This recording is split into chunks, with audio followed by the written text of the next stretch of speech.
All right, let's get it started because I don't have time for the what do you call that? The pre-intro, the standby video. I don't have time for it. Let's get this thing going. Hello. Happy Friday on the Morning Night Live. We're going to talk a little bit about education today. In fact, even this pre-intro is I'm cutting it short because I'm late and I got stuff to talk about. So, Johnny, play the real intro, please, right now. Thank you. Ladies and gentlemen, Coming to you live from the Lucky Dog studio in a hidden location somewhere in the upper Midwest of the United States of America, it's a brother making his own way but with all the wrong opinions. Welcome to the Morning Night Live with your host, the one and only P-Dog Knight.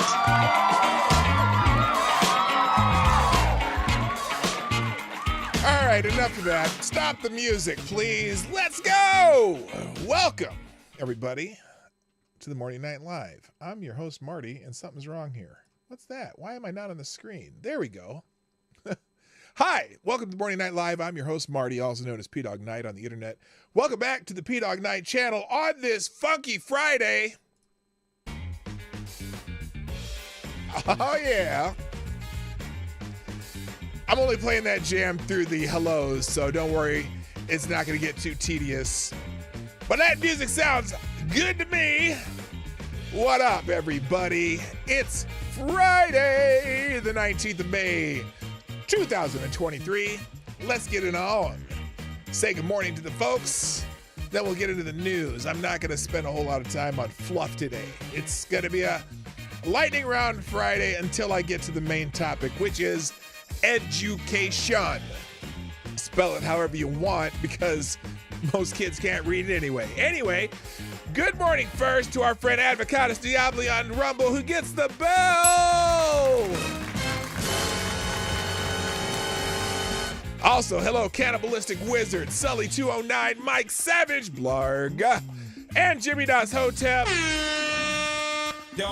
Welcome, my friends. I do have my cup of reparations right here. Over on YouTube, first in the chat, is Jimmy Das Hotep, who gets the bell. Also, good morning, Mike Savage, Avocados Diabli, Chicago Mike, Nomads in the house. Hammer time. Also, hello, those ain't real dude. Trippy Liberties here, Simon Wolfwood, Somnambule Nation. Good morning also, Aaron Meredith and Tyrannus Alexandrius.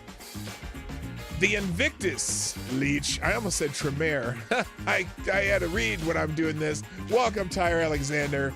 All right, let's stop the music in the background because it's even driving me nuts. There we go. All right, hello, everybody. What's happening?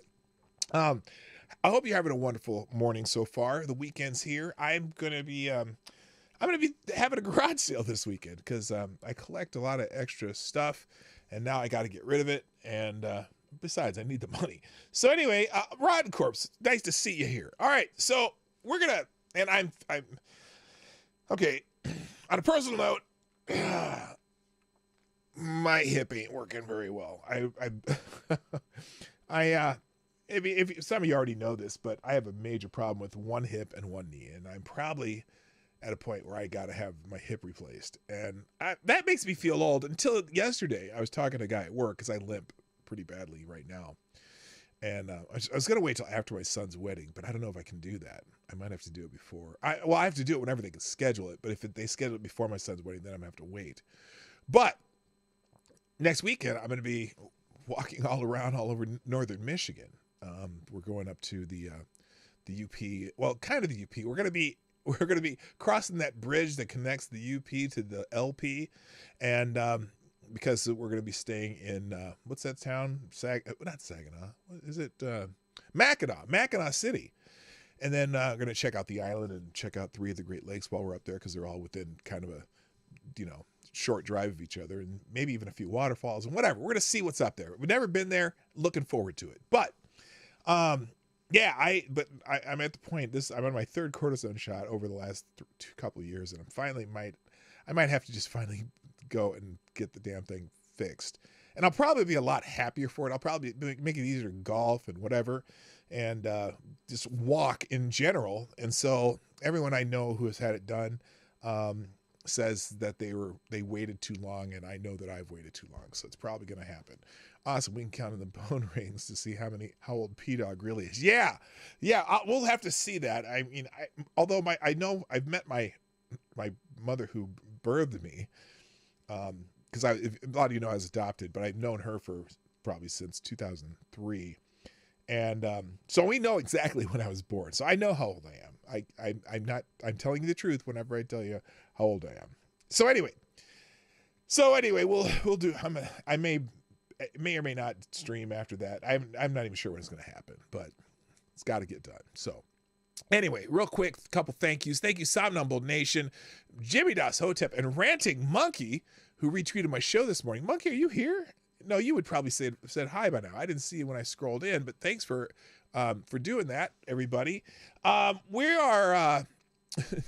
Let's just get into some news because I like I said, I'm limited time today, but I also think that my topics that I want to get to, especially, I want to get through some education topics because, over the past, especially in the past few years with COVID and shutting down schools and the Biden administration and the parents starting to see what their kids are learning in schools and how the school system works.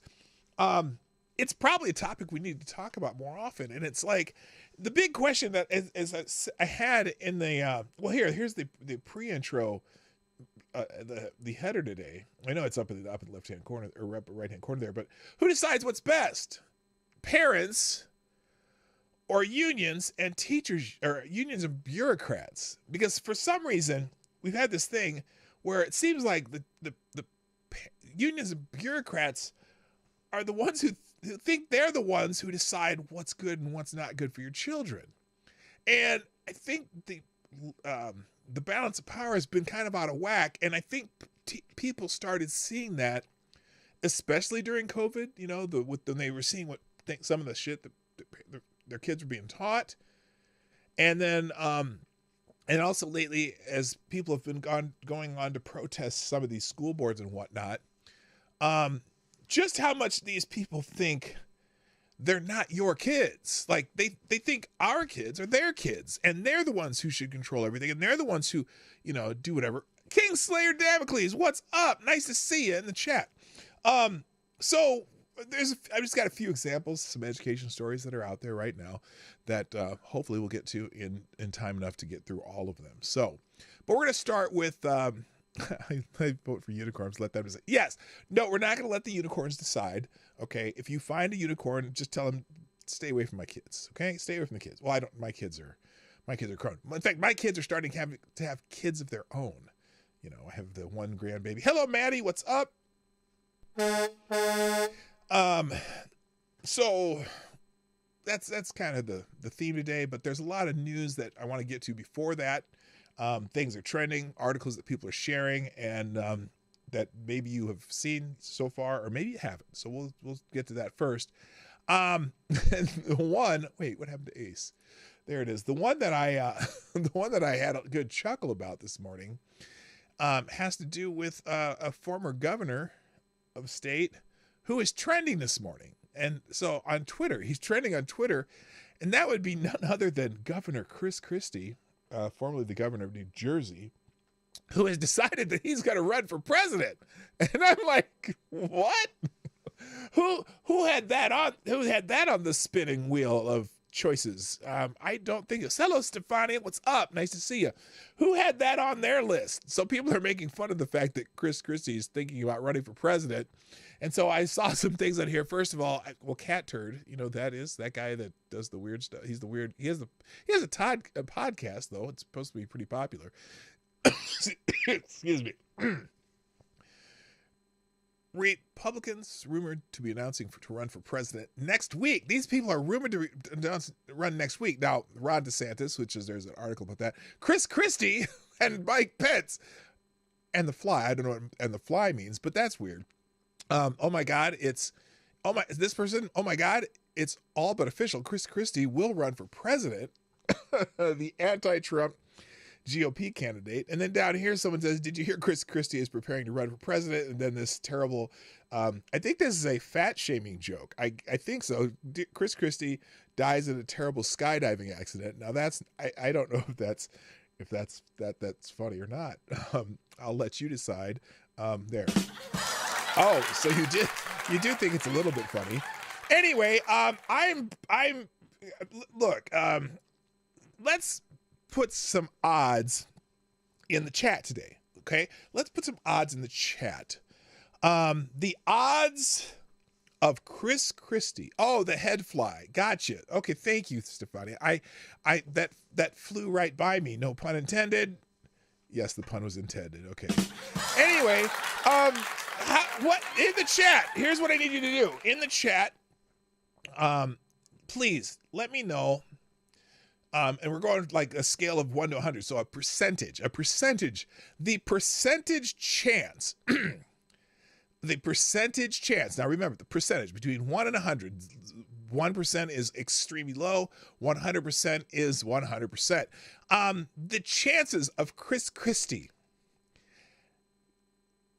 getting the Republican nomination. You put your chance, your percentage chance of Chris Christie getting the Republican nomination for the President of the United States in 2024, and drop it in the chat right now while you're here, either one on Rumble and or YouTube. I appreciate it. So just do that. And we're going to move on, and we'll come back and I'll see. Oh, negative 100%. Oh my goodness. goodness. Oh, 0.001%. Wow. 100% that Christie is still expanding. Okay, there you go. 0%. I see 0.325%. So that's, what is it? That's 1/8 of 1%. No, 3/8. Excuse me. 3/8 of 1% is 0.0. Wait a minute. 0.0. Oh no, that's 1/8 of. It's 1/8 of a tenth of a percent. That's even less. Negative 100. 0. Okay, so I think there's a consensus in the chat that his chances of getting the nomination for the President of the United States are about the same as his chances in fitting in one airline seat. So let's move on. Also in the news, remember that dude? Well, he's the non-binary individual that used to be in the Biden administration that stole a bunch of. Speaking of airports, was. Arrested for stealing luggage. He was stealing luggage from carousels at airports, right? Well, and he had a trial in Las Vegas so far. He has another one coming up because it's been multiple airports. One of them is in Minneapolis, I know. And I was hoping to, I was going to actually go to that hearing when he was arraigned. But apparently he didn't show up. And so now, the non-binary ex-Biden nuclear official.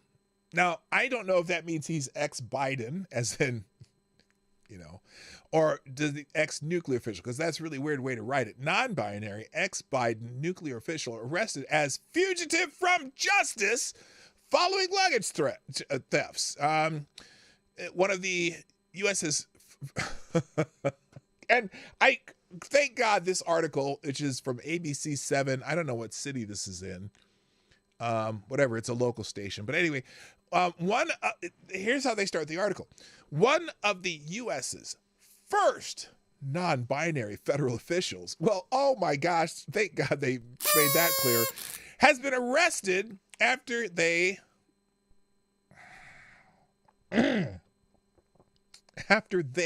allegedly stole a suitcase from an airport in Virginia. So this is a politically correct Newspeak news station writing the article. Sam Brinton, 35, used to be the Deputy Assistant Secretary for Spent Fuel and Waste Disposition at the U.S. Department of Energy's Nuclear Division under President Joe Biden. Now, what's funny about that?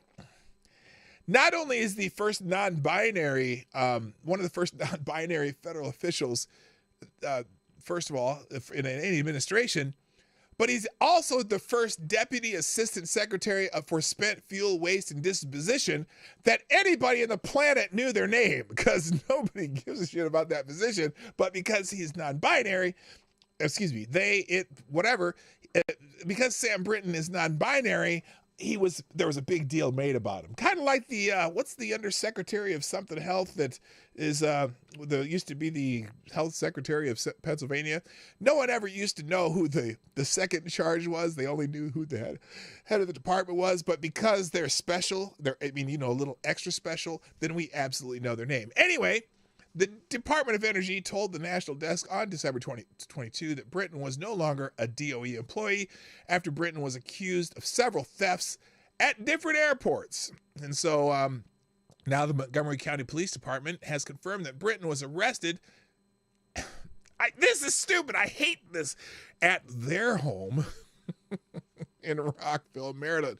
Well, are there two of them? I'm just curious. At his home in Rockville, Maryland. I'm sorry. And anyone complaining about the idea that I might be misgendering Sam Brinton? Okay, let me clear that up right now. In the dialect that I speak, okay, I speak a particular dialect that is native to where I am from in the English language that I use. So in my dialect, we use pronouns that are matching what we believe or perceive the sex of the person to be. And so please excuse me if I use my dialect and not your the dialect you're trying to force upon me. So I just want to let you know. Anyway, so he arrested at his home in Rockville, Maryland last week. Brinton was arrested at his home in College Parkway. Montgomery County Police Department public officials officer Shira Goff confirmed to TND. Oh, what is the TND?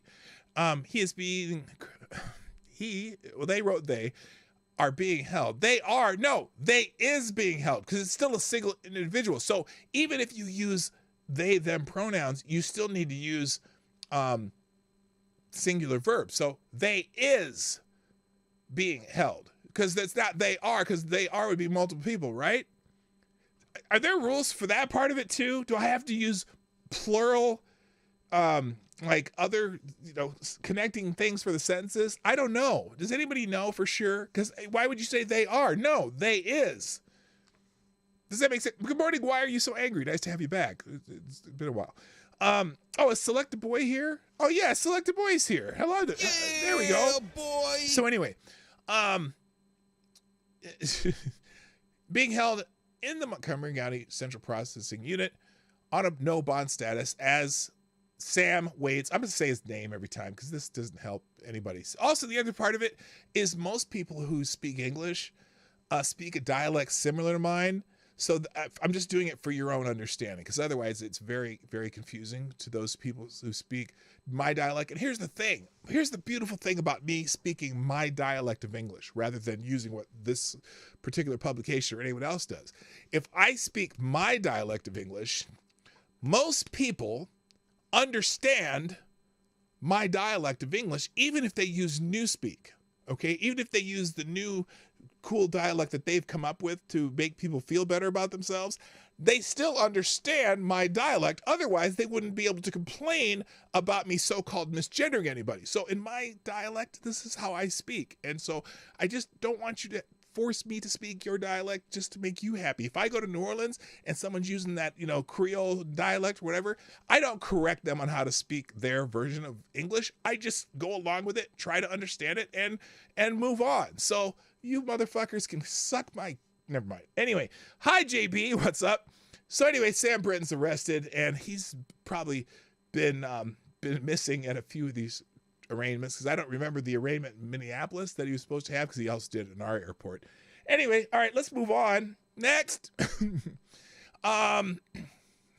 In news about Jordan Neely's also still in the news, obviously, and excuse me, Jordan Neely. What's the Daniel Penny? Daniel Penny, the guy who thought he was protecting people from a crazed person on a subway and in some, what I would say is an accidentally left him dead. Okay.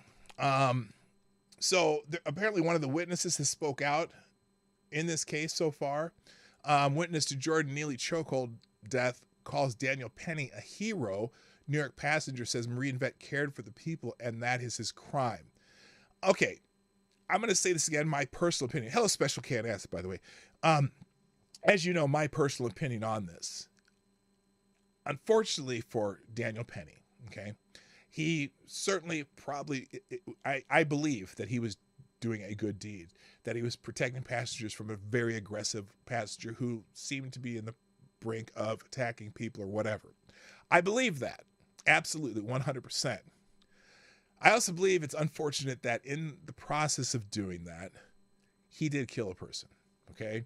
And so this second-degree manslaughter charge, while the dude may be a hero, sometimes heroes do things that unfortunately get them into trouble. And it's up to a jury to decide how he should be punished for that, or if he should be punished for that. But it's appropriate. I know a lot of people get mad when there's a lot of people who are on Daniel Penny's side. I'm on Daniel Penny's side.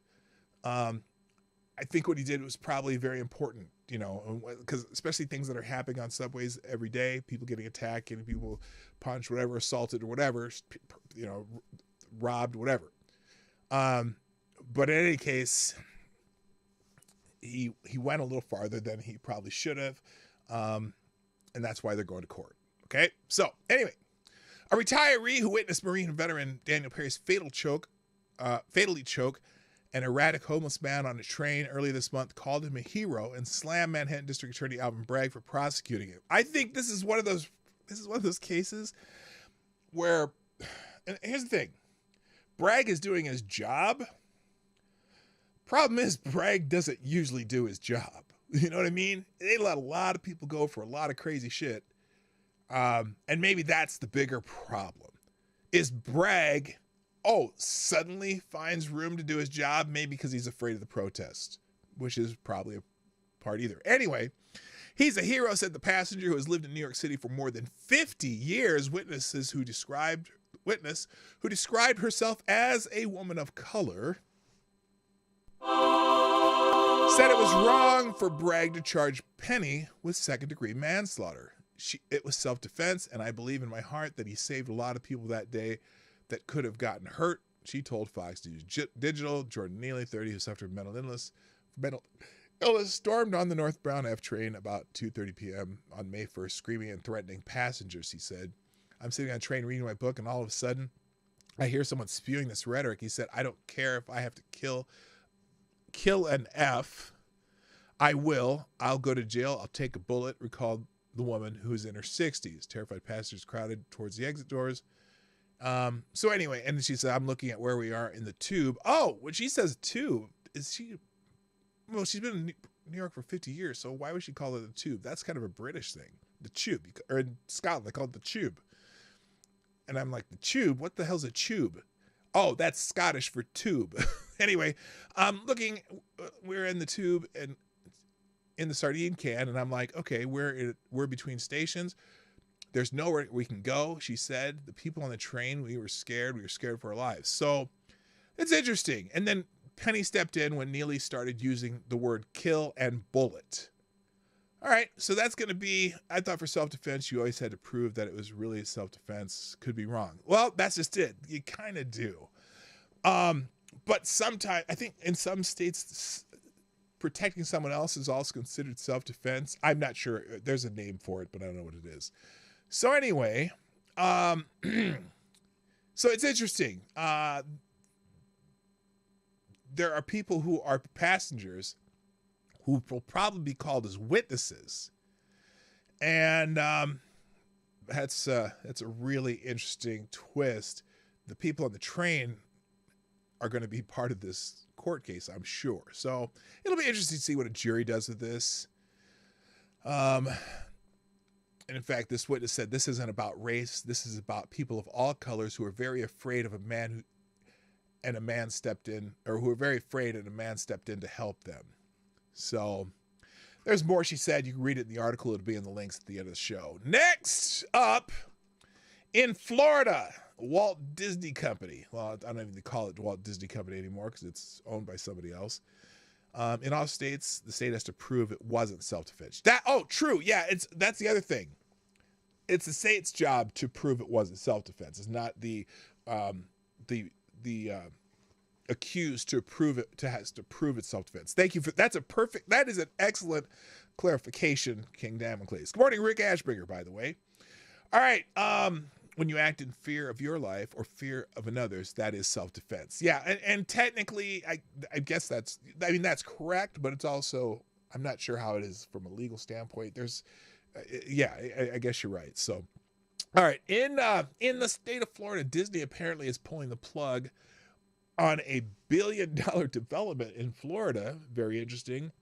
New office complex and relocation of a division from California would have created more than 2,000 jobs, was scuttled as the company and Ron DeSantis continue to feud. Now, I think this is just, it seems like a lot of the media is really excited that Disney is fighting with Ron DeSantis.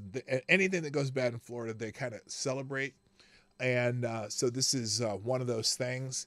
And it's very interesting. In March, Disney called Governor Ron DeSantis of Florida anti-business for a scorched earth attempt to tighten oversight of the company's theme park resort near Orlando, Florida.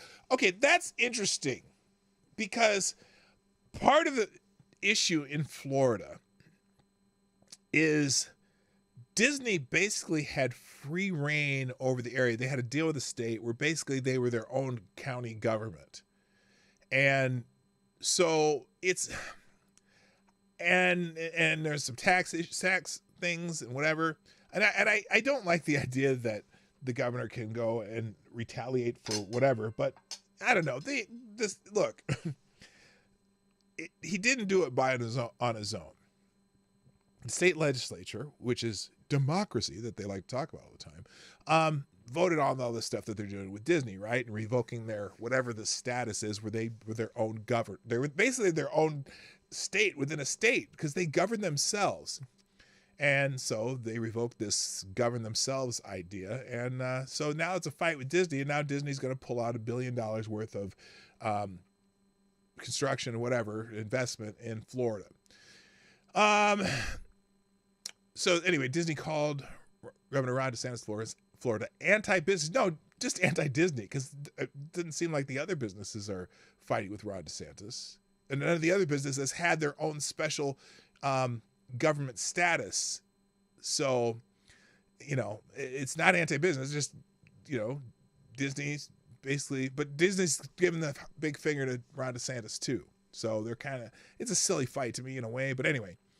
Last month when Disney sued the governor and his allies for what it called a targeted campaign of government retaliation, the company made it clear that $17 billion in planned investment in Walt Disney World was on the line. Does the state want us to invest more, employ more people, and pay more taxes or not? Robert A. Iger's Disney chief executive said on an earnings-related conference call with analysts last week. On Thursday, Mr. Iger and Josh D'Amaro, Disney's theme park and consumer products chairman, showed that they were not bluffing, pulling the plug on an office complex that was scheduled for construction in Orlando at the high cost of roughly $1 billion. Okay, it was $1 million on that movie, but whatever. It would have brought more than 2,000 jobs to the region, with $120,000 as the average salary, according to an estimate from the Florida Department of Economic Opportunity. The project, known as Lake Nona Town Center, was supposed to cost $864 million, but recent price estimates have been closer to $1.3 billion. Disney had planned to relocate as many as 2,000 employees from Southern California, including most of the department known as Imagineering, which works with Disney's movie studios to develop theme park attractions. Well, here's now look. Here's the problem for Disney. Okay. Probably one of the reasons that they were moving this particular division or whatever from California to Florida is it would have saved Disney a shit ton of money. Okay. California, if he thinks Florida is anti-business, remember what they're running from. Now, I could see them relocating whatever this unit is to perhaps another state. And if they, it's funny because probably the best states to move it to are all not probably Disney friendly, but for example, they could move it to Texas where, the corporate tax structures are much lower. They can move it to maybe South Carolina, maybe possibly Georgia. But anyway, look, it's still the tax advantages of being in Florida versus California are immense. It wouldn't create 2,000 jobs in Florida. It would have just moved 2,000 people from California to Florida. Well, yeah, but not all those people would move. You know what I mean? I don't think all those people would relocate to Florida. So there would be a job benefit to it in Florida, but still, I get you. That's a good point too. Anyway, so and people are all, they went, oh my gosh, they went real deep in this article. There's a whole lot more, but I think it's interesting, we're going to pull $1 billion development. We already have about, $20 billion worth of assets in Florida right now. Yes. So this is a headline that clearly the New York Times loves because it sticks it to Ron DeSantis. All right, moving on next. Remember in California, they're going to do this gas stove ban on new construction in California. Remember they said they weren't coming for gas stoves, and then California, New York, and I think there's one other state, probably Minnesota for all I know, has also, we are. That's right. Minnesota is looking at that gas stove ban in new homes. They're looking at that. But in California, they've already done it. In New York, they've already done it, right? Oh, we're not coming for your gas stoves, except in Democrat-run states. Well, apparently there are some exceptions to the rule, at least in California, because apparently a liberal celebrity chef exempt from the gas stove ban, a California city says. Oh, it's not the whole state. It's just a city, isn't it? Okay, so here we go. A California city will make an exception to its natural gas ban for world-famous chef Jose Andres, after the landlords for the Chef Plans restaurant warned Andres may pull out over the regulation. After the owners of the mall where Andres is set to open a restaurant threatened to sue the city, Palo Alto administrators will allow Andres' Mediterranean restaurant Zetinha to use natural gas line despite a new law that this year that bans them in new construction. The restaurant relies on, quote, traditional cooking methods, and that requires gas appliances to achieve its signature complex flavors, said Anna Shimko, a lawyer representing the group that owns the shopping center where Andres leased space for the project. The lawyer argued that the building plans were approved in 2019, years before the gas ban was imposed. She added that some of the appliances in the restaurant staff needs do not have electrically powered equivalents. Shimko added that if the ban is enforced, Zetinha will likely choose not to locate within that city. So, a little celebrity chef gets his way, and he gets special treatment for special people. The city in a Tuesday statement called the decision a one-off exception and a unique situation. Due to the years-long planning effort, which started in 2019, 3 years before the city adopted an all-electric requirement, the city and the mall have agreed that this one project should be able to proceed with gas service consistent with the long-established project plans. The city said Andres is a renowned chef who has earned Michelin stars and owns restaurants across the United States. Okay, whatever. He's a special person, so they're gonna have special exemptions for special people. Oh, aren't they sweet? Aren't they sweet? I think everyone should get a one-off. That sounded weird. Anyway, I mentioned Ron DeSantis before. Well, apparently, Ron DeSantis is hinting at, or somebody's hinting that Ron DeSantis might jump into the race next week. And so here is a New York Times article that's claiming this. Now, of course, the New York Times certainly has insiders in every potential Republican campaign because, the Republicans and the New York Times are just like this. Anyway, Biden and me, DeSantis privately tells donors Trump can't win. In a phone call with top donors, the Florida governor took his most direct shots yet at Donald Trump. He is expected to officially enter the presidential race next week. Okay, so this is an article about the phone call. Oh, Maggie Haberman, Jonathan Swan, and Nicholas Niemas. Now, for some reason, Maggie Haberman does seem to have sources in certain campaigns. So Governor Ron DeSantis all but declared his presidential candidacy Thursday afternoon, telling donors and supporters on the call only 3 credible candidates were in the race, and that only he would be able to win both the Republican primary and the general election. Now that's interesting. Is he talking just about the GOP race for the nomination? He says there's 3 credible candidates. I wonder who the third is. Good morning, Jaeger Pony. My favorite Canadian is in the house. You basically have 3 people at this point that are credible in this whole thing. Oh, he's saying in the whole thing, like the whole presidential race. Biden, Trump, and me, he said. And this is a call to people who are in the super PAC that support him. And I think I have those 3. I think those 3, 2 have a chance to get elected president. Biden and me, based on all the data on the swing states, which is not great for the former president and probably insurmountable because people aren't going to change their view of him.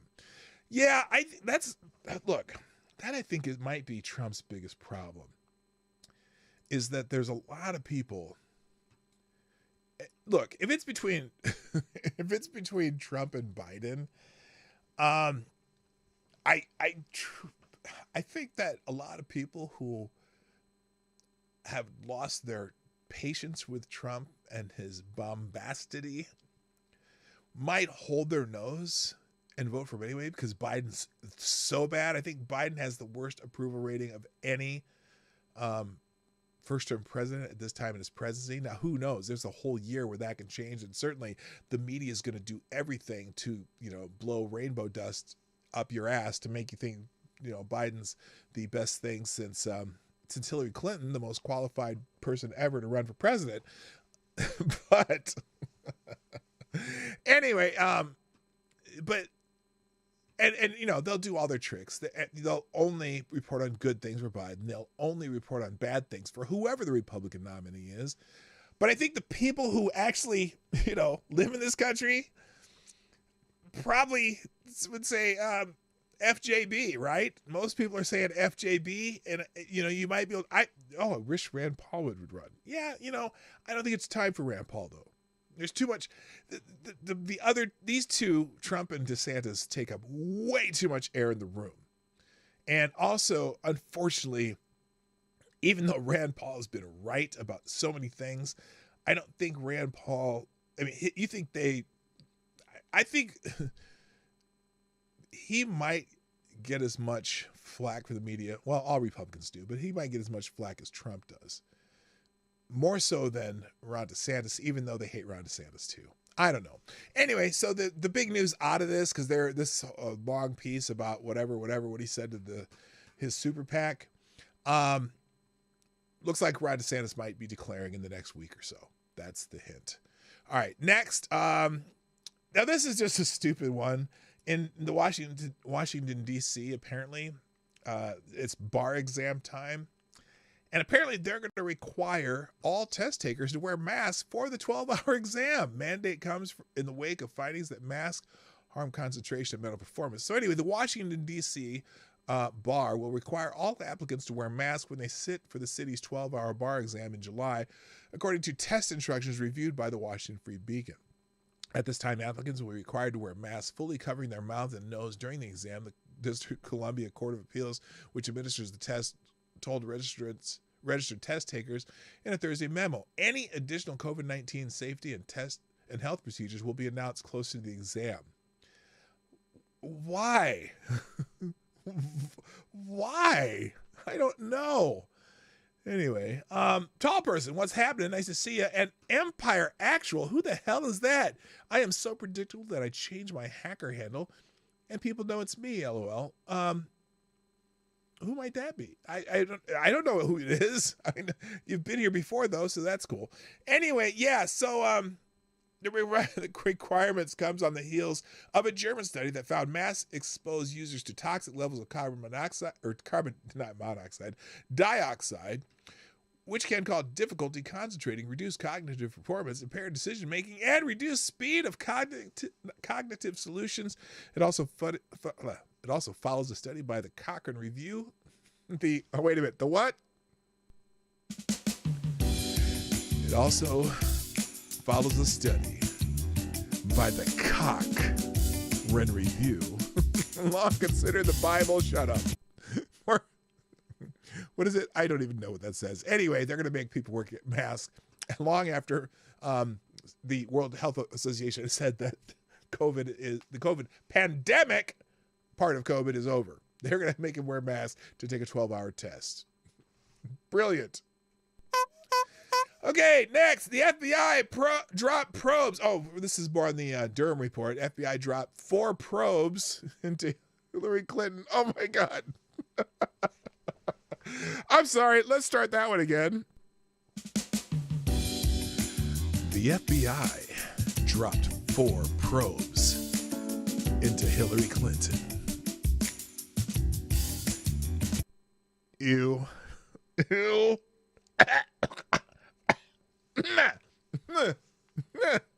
Oh my God.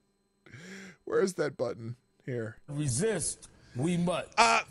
Excuse me, and a family nonprofit ahead of the 2016 election. According to the Durham report, the FBI had at least 4 open criminal investigations into Hillary and Bill Clinton that were suddenly dropped in the months before the 2016 presidential election. Special Counsel John Durham's recently released report shows the bombshell report released by Durham, which concluded that the Bureau's probe into former President Donald Trump's alleged collusion with Russia was seriously flawed, also shed light on the quashed probes. The feds had been looking into claims that foreign countries and other individuals were trying to influence the Clintons through donations to their namesake nonprofit and Hillary's presidential campaign. 3 of the FBI's 4 investigations that were launched in early 2016 were looking into allegations that the Clinton Foundation was a hub of criminal activity. Oh, really? Could have been? No, I'm sure that all that money that they didn't send to Haiti was probably part of it. Anyway, those federal probes originated from field offices in Little Rock, Arkansas, Washington, D.C., and New York, all of which opened audits into the charity as Hillary was in the midst of her presidential run. The Little Rock and New York offices were investigating claims that outside commercial industry likely engaged a federal public official in a flow of benefits scheme. Namely, large monetary contributions were made to a nonprofit under both direct and indirect control of the federal public official in exchange for favorable government action and or influence, according to the Durham report. So now, here's a question. Did any of those investigations, were any of them revived after the election? There's the problem, too. So, sure, I can see, oh, yes, well, maybe we'll do this when we're not doing it during a presidential campaign, blah, blah, blah, blah, blah. But they should have been immediately revived after the election was over, right? They should, because it's election interference. But and this is kind of reverse election interference, so to speak. Anyway, all right. So anyway, yeah. Is this, okay, shocker. Who knew Hillary Clinton got special treatment in that 2016? Who would have known? How would we have ever guessed that Hillary Clinton got special treatment? Hell, they took a shit that she paid for and called it a Trump-Russia investigation, right? Anyway, moving on. Now, this is a stupid editorial in the Washington Times. I'm not even going to read it, but I am going to show it to you. I am fully against this. Here it is from the Washington Times. Trump will be the Republican 2024 nominee. So why debate? Really? So the point is here, this per se, so because Democrats are unifying around Biden, in fact, most Democratic, Democrats have already canceled any debates for the Democratic nominee. They're going with the guy who's in office right now, which is not unusual. But they think that the GOP should do the same, just to make it easier, right? Why?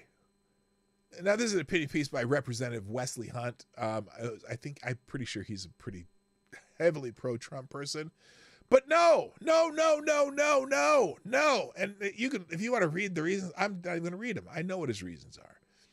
because he thinks, oh, the fight will this give Democrats ammunition. The Democrats have time to rally around Biden and blah, blah, blah, blah, blah. Well, Biden sucks so bad. Let's go ahead and have a vigorous debate about who our nominee is. And if it gets a little divisive, who cares? It did win in 2016 too, right? So that's some silly shit if you ask me. No. Go ahead and have the debates. Let's actually have a vigorous debate about who's going to be the nominee and see if anyone else has a shot. Okay? I don't, whatever. So, all right. And then finally, the last news item before I get into the main topic, which I'm going to cut short, I guess. Apparently, John Fetterman, the love child of Joe Biden and Lurch, apparently his office has been, let's just say they've been doctoring several of his quotes to make him sound more coherent, according to a review. Now, I noticed this the other day because he was running a hearing, right? And, well, here it is. Here's a good one. So here, from The Office, here's the quote. Okay, well, let's watch this 2-minute video. Let's see if this, unless this has music in it. I don't want to. Nope, don't want it. Let's turn the music off. So, Senator John Fetterman's team posted transcripts of the Pennsylvania senator's remarks during several recent hearings. Let's just turn the music off for this. That'll help.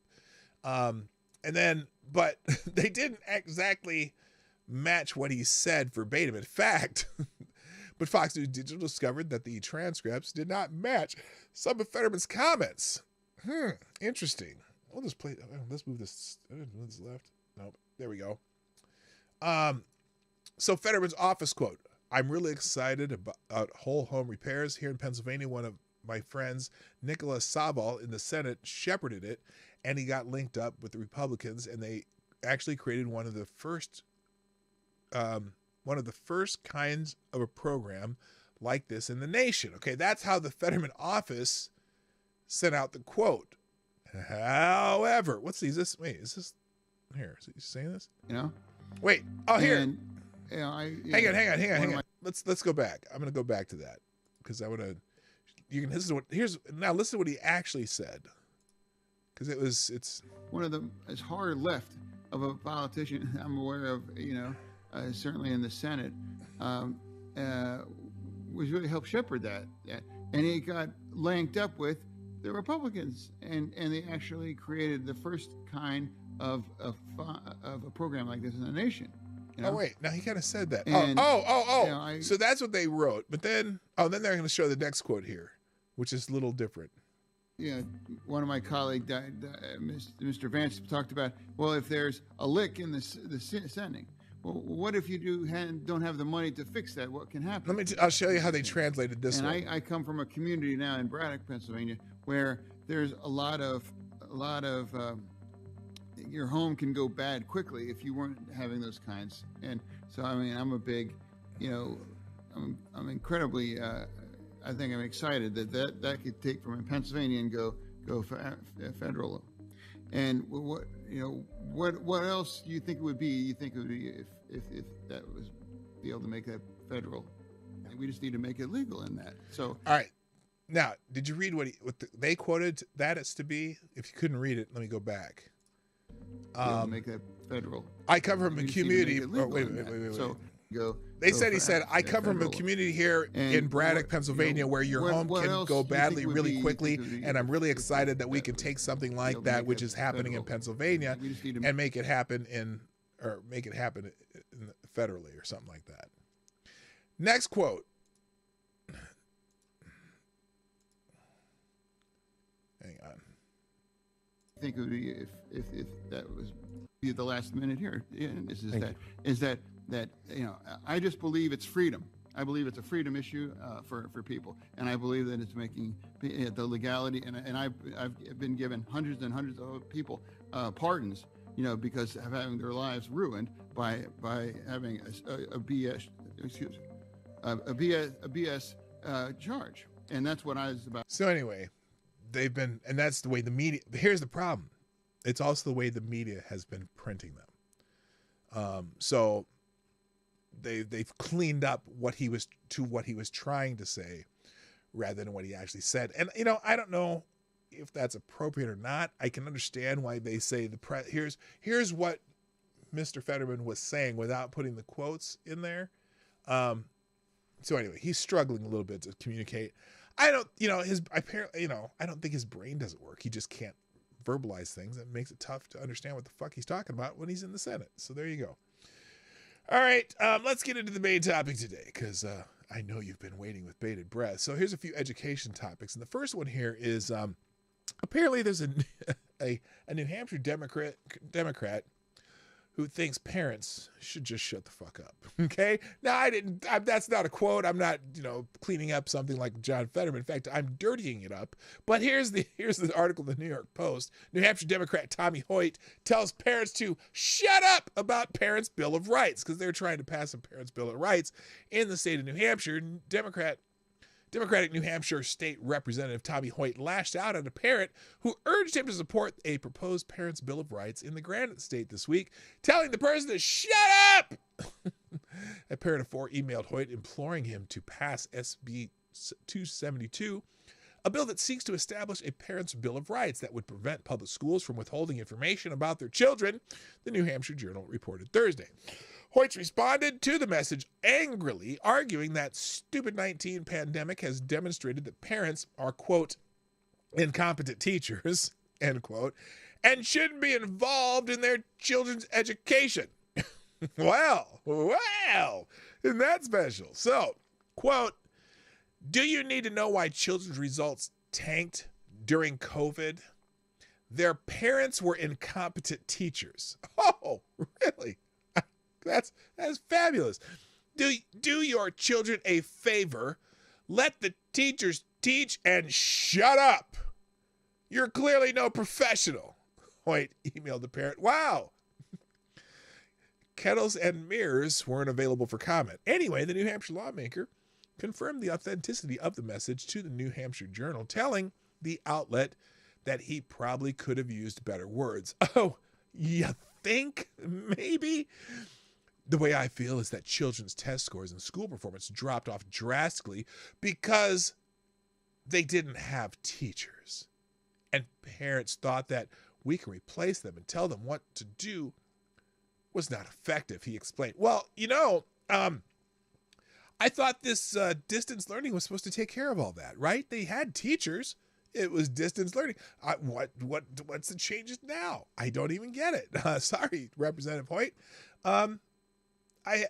There's a name for that, and this comes from the ancient philosopher. What's his name? Socrates. Yes, Socrates. And Socrates said this, and it still applies today. And the concept is that Tommy Hoyt's an asshole. Okay, so there you go. Thank you, Socrates, for contributing to current sensibilities. Okay. In what state is this? This is in the state of Colorado. Here's another one where this is teachers versus the unions, or teachers versus the bureaucrats. Teachers unions swarm a small town conservative school board that dares to reform public education. They dare to reform public education, and the union is not happy. In a small Colorado town of Woodland Park, nestled in Pikes Peak's North Slope, only 28% of the students scored at grade level in math last year. Just 45% can read at grade level. So after taking over 18 months ago, this conservative school board immediately sought to recoup the learning loss. But district leadership, bureaucrats and unions, is now under siege. Oh, no, they're the district leadership, excuse me. Facing a deluge of integrated attacks from teachers unions resisting the board's reform efforts as the local union awaited a crisis designation and funding from the Colorado Education Association, which recently condemned capitalism. Yes, they did. The system that helps them have their jobs and whatever and have your union and shit. All other allied unions were coming to their aid. Oh, so a bunch of unions are getting together to give the school board hell. Strangely, National Legacy media are weighing in too. NBC News is setting up this school district as a poster child for experiments in conservative governance. As reformers mount similar efforts to win and maintain school boards nationwide, they must watch the teachers union playbook unfolding in the Rocky Mountains. So, Woodland Park is a home to just 8,000 people, including 2,100 students. So why is a national news behemoth like NBC training its site there? Well, the answer may lie in reporter Tyler Kincaid's coverage, replete with factual errors and mischaracterizations that portray the board as non-transparent and hasty in advancing its reforms. Kincaid wrongly implies that in pursuing its school choice program, the board rushed to approve the district's first charter school, Merit Academy, under a vague agenda item in January 2022. However, it merely approved a memorandum of understanding for the application process, not the school itself. Following public criticism, the board relisted the item clearly and revoted at 2 subsequent meetings. A judge ruled the board cured any previous violations of Colorado's open meeting laws. Vice President David Illingsworth supported Merit Academy, noting on my 710 KNUS radio show, it was his #1 campaign issue. Still, the board took great measure over 5 months to vet the proposal, hosting some 15 meetings and town halls before approving it. NBC News excludes these facts and that Merit Academy drives the district's 16% enrollment increase, bucking Colorado's downward public school enrollment trend. Kincaid frequently laments. Okay, so apparently there was this, do they have the report, this NBC report that is basically, anti whatever this school board's doing. So Kincaid frequently omits this key context, particularly when mischaracterizing the board's decision to pioneer the American Birthright Standards, a traditional social studies curriculum that contrasts with Colorado's new state standards. NBC suggests the school district is in part discourages civic engagement by adopting these standards, contributing to the anticipated 40% resignation rate among the high school's teaching staff. But context is king. The standards merely reject pedagogies that advance a kind of civic engagement labeled protest civics or action civics, approaches preferred by the board's critics. Interim Superintendent Ken Witt told me that districts seek to encourage critical considerations of government, its authority and limitations, and individual rights. Its intent is to bring back an understanding and critical thinking, he said, not to silence student voices or discourage political participation. So anyway, the teachers are no longer teaching the kids to be activists, and so the unions and the national media are upset. Let's put it that way.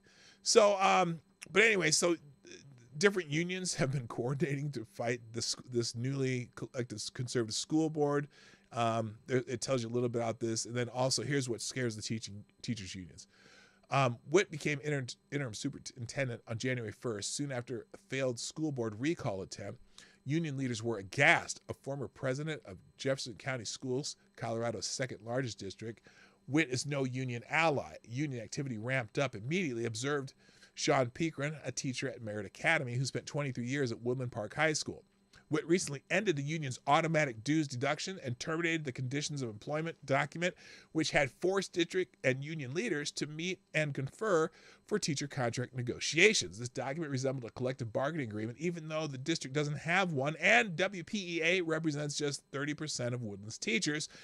It was nullified when the board approved a new compensation plan with an 8.5% raise in teacher pay. So anyway, the unions are mad because the school board and this particular president, they took a little power away from the union. So a bunch of unions started jumping in and joining this fight over the school board. There's a little more detail, but I got to keep moving on. So anyway, that's what the teachers unions don't like it when normal people mess with their, mess with their domain. They're not your children. They're the teacher's children. You know what I mean? Let's see, where is this? Oh, of course, this is California. In California, assistant professor sues university that allegedly forces faculty to pledge commitment to diversity. Uh-oh.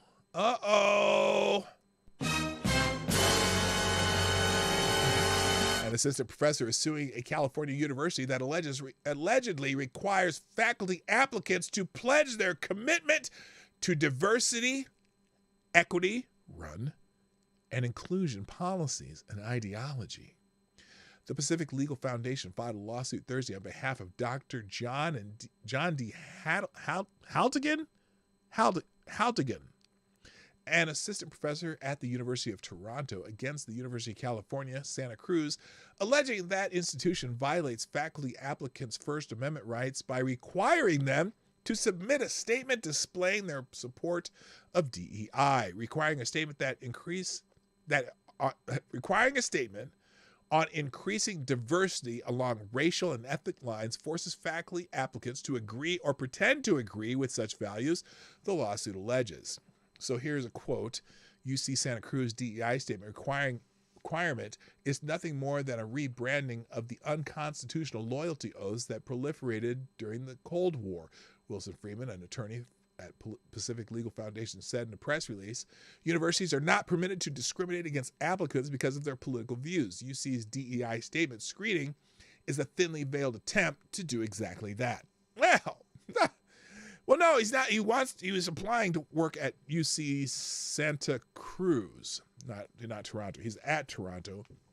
Anyway, Haltigan holds a PhD in developmental psychology from the University of Miami, wished to apply for the institution's tenure track position in developmental psychology, but did not because of the required DEI statement. The lawsuit shows the application for the tenure track position in developmental psychology allegedly tells applicants that its scoring rubric grants low scores to those applying if they believe race and sex should not be used to judge individuals. If Dr. Haltigan were to apply for this position, he would be compelled to alter his behavior and either remain silent about the many important social issues addressed by the DEI statement requirement or recant his views to conform to the dictates of the university administration, according to the lawsuit. So, I don't know. This is a lawsuit in California. Good luck, sir. But maybe it has to be a federal lawsuit. Who knows? All right, let's do a couple more, then I got to get the hell out of Dodge here. And I only have a couple more, so there we go. Apparently, an Arizona State University student, is it Arizona State? Yes, Arizona State Tempe, has beaten a trespassing rap. Now, why did the University of Arizona say that the student was trespassing? Well, Arizona State student beats trespassing rap for handing out copies of the Constitution. Oh my God. On one fine day in March last year, a college student named Tim Tyson ventured out on the Arizona State. Let's not get those mixed up. You Wildcats don't want to be associated with them Sun Devils. Okay. On the Arizona State Tempe campus, to pass out copies of the Constitution. Tyson is a member of the local chapter of Young Americans for Liberty. He was arrested on trespassing charges. Wait a minute. The University Lakes Justice Court convicted Tyson of that charge and sentenced him to pay a fine and perform community service. Ostensibly, the crime was not handing out copies of the Constitution. Rather, Tyson's offense was that he was in the wrong area of the campus when he was doing so. The Liberty Justice Center agreed to represent Tyson pro bono, and according to a press release, filed an appeal back in January. On Monday, the state of Arizona agreed to drop all charges against Tyson. Yes! And the conviction and sentence were vacated. For his part, Tyson called it refreshing to see the Arizona justice system finally recognize that free speech is the cornerstone of American values after a year of persecution. J.P. Kirby, director of student rights for Young Americans for Liberty, commented, quote, Arizona State has used its speech and assembly restrictions to harass activists such as Tim for years. ASU officials showed how much more the school values its own bureaucratic processes than freedom of its students. I'm glad to see the state acknowledges that Tim's rights outweigh the school's desire to prosecute a student trying to share the Constitution with his classmates. Is there a wrong area to hand out copies of the Constitution? Is that necessarily a political act. I guess so. I don't know. Now, Liberty Justice Center President Jacob Hubert remarked, quote, "What could be more obviously constitutional than handing out copies of the Constitution? We're pleased the state has finally recognized the force of our arguments, but now we expect Arizona State to update its policy and fully protect the rights of all students to speak on campus." Because I guarantee you, if this student had been handing out things like, let's say, abortion rights material or whatever, there would have been no lawsuit. I guarantee it. But Hubert probably shouldn't hold his breath. It is far more likely that Arizona State and other like-minded institutions are trying to devise a workaround to keep things like free speech zones intact. And I'll bet real money that had Tyson been handing, well, I didn't even read this far, so here's the same, kind of the same point. I bet real money that had Tyson been handing out flyers for LGBTQ event or supporting abortion or the BDS movement, he would have been left to go about his business. In fact, someone would have probably brought him a bottle of water and a Hot Pocket, and well, probably a vegan Hot Pocket, if such things even exist. So anyway, good for the state of Arizona. There's a win. Every once in a while, you get a win, right?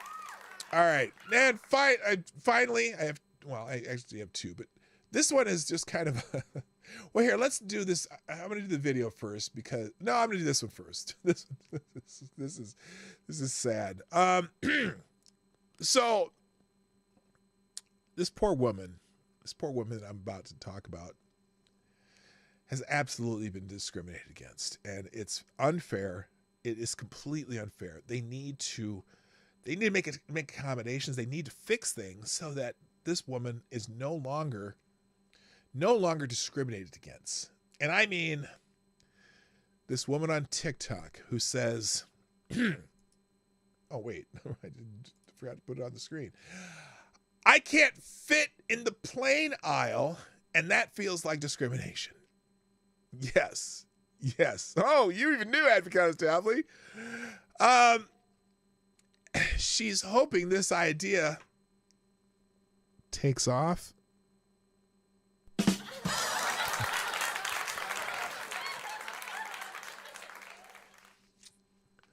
A plus-size TikToker is arguing that airlines should make plane aisles wider to accommodate larger passengers, calling the current layout discrimination. The woman who posts to the platform as Big Curvy Olivia. Oh, now, wait a minute. Okay, all right, I'm going to play this without the music because, music gets you in trouble. Here, Big Curvy Olivia. Now, when I think curvy, okay, I think of curvy as still having a shape. This is Big Curvy Olivia trying to get through a plane. That's not curvy. That is, I don't want to be rude. I mean, I get it. She's fat and there's a lot of factors behind that, but that's not curvy. I'm sorry. You just a big old heifer. Come on now. That's not curvy. You can't find the curves. Anyway, is it discrimination for and so someone replied, is it discrimination for someone 6'4" to not have a lot of leg room? Hey, they're discriminating against me on airplanes because they don't have enough space for my knees, right? They don't have enough space for my knees. Anyway, after the viral video, she made a splash. Olivia washed off the haters with a dip. Now, now I appreciate a good cannonball, and this is some serious water displacement, I just got to say. And so curvy, yeah, that is curvy, displacing plenty of water. Anyway, the woman who posted on the platform as Big Curvy Olivia shared a video this week of herself struggling to traverse a United Airlines plane, having to turn sideways as she walked past the rows of seats. Now, see, I'm 6'4" and almost 300 pounds. I don't have to do that. I can walk almost straight down the aisle, and I can actually walk past people in the aisle if I turn sideways, which is what you have to do sometimes. I'm sorry. It's not the airline's fault that you're a 600-pound heifer. Anyway. Honestly, it's discrimination that they can't build wider aisles in airplanes in 2023, she wrote in the clip. Look, to have enough seats to make wider aisles, you got to widen the plane, and it costs more money to build the damn planes, and then your tickets are going to even go up higher because you probably already have to buy 2 seats anyway. Honestly, it's whatever. The Post reached out to TikToker and United for comment. I may be fat, but I'm still more beautiful than all the skinny models out there.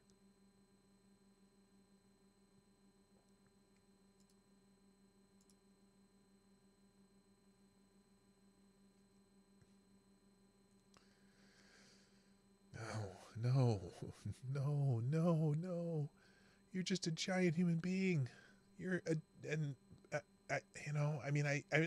don't think you're probably a bad person inside. It has nothing to do with it, but I'm sorry. It's not everyone else's responsibility for whatever you think that you're saying here, lady. Her post drew more than 5,000 comments with users divided over how to handle the situation. That's why I fly business or first class. I'm not as big, but I'm not small. Everyone is happy. I get peace. Yeah, you can afford, if you can afford to fly even comfort class, but even so, the aisles aren't any wider in first class. They just have bigger chairs. Look, I'm a pretty big guy and I don't fit into things either, but like, I just accommodate and accept that for myself. Another declared, yeah, I'm 6'4", almost 300 pounds. I hate airplanes. I usually spend the extra $100 just to work in comfort class just because I have room for my knees and my fucking fat ass. But if I don't, if I don't do that, I just deal with it. It's part of it being on a plane. It's part of traveling. Hey, guess what? I get from A to B on a plane. The plane doesn't go down. I'm happy. Okay. That's it. You know what? The time you spent walking on a plane is certainly much less than the time you spend flying on the plane. So just get in your fucking seat, shut the fuck up, and your 2 seats in your case, and enjoy the flight, okay? Good Lord. Honestly, it's discrimination that they can't build wider aisles. Well, you can't build an aisle that wide. You'd have to take out half the seats. Walk sideways. Good Lord. Okay. Oh, and you didn't even see what I was talking about. Here, do they make aisles this? If they made aisles this wide, they'd have to take out a whole section of seats, the whole line of seats, to make an aisle that wide. Oh, can't they just build the plane bigger for fat people? Maybe they should have special fat flights. You know, just specific fat flights for fat people who are gigantic and too big to fit down the aisles. They ain't building no aisles that wide. Okay. That's like you'd have to get a bus with no seats in it. I'm sorry. Stop it. All right, let's finish up with this last thing about education, since the theme is education. And this is just a video of what's this guy, Nick Freitas, one of my more favorite YouTubers or whatever. He's also as a state representative, I believe, in the state of Virginia, and this is an important message. I think this is a great message because I saw some people bitching about, oh, well, homeschooling is not good. It's that, blah, blah, blah, blah, blah.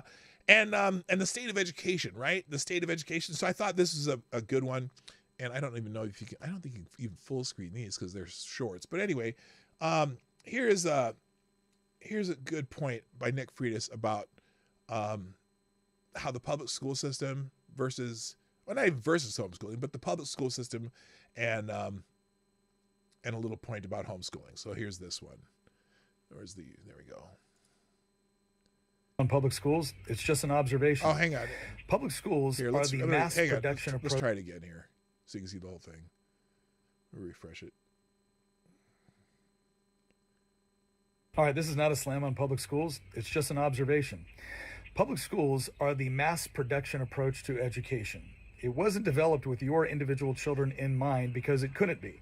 It had to be developed with mass production in mind. And so when I hear people say, I can't homeschool because I won't be able to replicate what they do in public school, why would you want to? My answer to that is, you're right, you can't. And you probably shouldn't, because that poor public school teacher is tied by a bunch of state, local, and federal mandates whenever they teach. Not for your kid. Not to mention the fact that they have to teach whatever 20 to 25 students randomly show up in their classroom based off of how close they live to the building, whereas you get to customize a curriculum based off of the individual needs and desires of your children and yourself. So, yeah. You're not going to replicate the public model. No, and you don't want to. Hell no. And I think that is just one of the great points regarding public education. It's not made for your kid. And a lot of times it's made for the lowest common denominator. And so, and it does not made for the needs of your kid. And so for you to expect the schools be for the needs of your kid, that's why there's a lot of problems, in these school districts where not a single kid is, proficient in math or reading. Some of these, or there's, they found like in Minnesota, they found 19 schools, 19 entire schools where not a single kid was up to grade in math or reading. 19 schools. Now, granted, it's out of thousands, probably 1,000 schools in Minnesota, right? At least. But 19 entire schools where not a single child was proficient up to grade in math and reading? What the fuck are they doing? And guess what? Why? Well, they didn't design that school for any one kid. They designed the school to get the lowest common denominator. And so why wouldn't you want them in a smaller school, a charter school, or homeschooled, where you can have a little bit more individual attention to help that kid learn? And so there you go. Anyway, so on that note, I got to go. I hope you all have a good weekend planned. Now, before you click anything, stop. Don't click anything. I saw you. Don't you do it. Don't you do it. I'm not done. Click the like button. Well, I got you thinking about it, and because you haven't done it yet, and I've been waiting for you to do it. There's all these people in here, and somebody haven't hit the like button. Do it now. And also, remember to share the stream. If you haven't shared the stream, go ahead and share it after the show. Somebody might watch it and say, hey, we should jump in that chat because that sounds interesting. Do that. Hit the like button. And if you want to sponsor the show, no sponsors today, but that's cool. I'm not going to have sponsors every day. Okay? It's PDogNight.live, YouTube Super Chats, Rumble Rants, all that stuff. If you want to do Venmo or Cash App, that's in the description down below. It's just at PDogNight. I'm at PDogNight everything. Rumble, Venmo, Cash App, I'm at PDogNight. So, thank you, everybody. I want to thank you. I hope you have a wonderful week.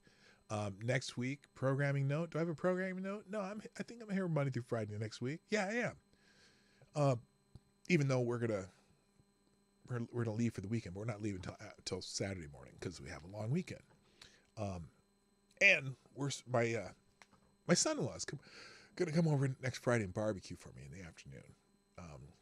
It's a little belated birthday thing. So anyway, I hope you have a wonderful weekend. If you're working the weekend, your next day off, I hope is wonderful. Do something interesting. As you know, we have a tendency to just go to random towns that are not our town and find a nice place to eat and find out what's cool in that town and go see it. It's like having a vacation on your own. We call it daycationing. We do it all the time. Do something like that, or find something cool to do where you live. Okay. There's something you haven't seen nearby that a lot of people go see that you just have never taken the time to go see it. Go see it this weekend and make some fun out of it. All right. We can always talk about politics and other bullshit next week. So everyone have a great week. I got to go. My name is P Dog Night and I'm out of here. Have a wonderful weekend. Bye-bye. Hey, this is P Dog Night and thank you for watching today on the P Dog Night channel. If you have an observation or remark you'd like to make about this video or my channel, I absolutely welcome you to write it in the comment section down below. I really look forward to hearing from you. And before you go, if you like what you saw but you're not already subscribed, please make sure you hit the subscribe button and definitely click that bell that pops up afterwards so you'll be notified when I post new videos or when we go live. I broadcast my live show, The Morning Night Live, Monday through Friday at 10 o'clock Eastern, 9 o'clock Central. A special thank you to all the supporters of this channel who share our videos on social media and who make donations through Streamlabs, YouTube, Venmo, and Cash App, which are all linked in the description down below. Thanks again, and until next time, I'm P Dog Night, and I'm out of here.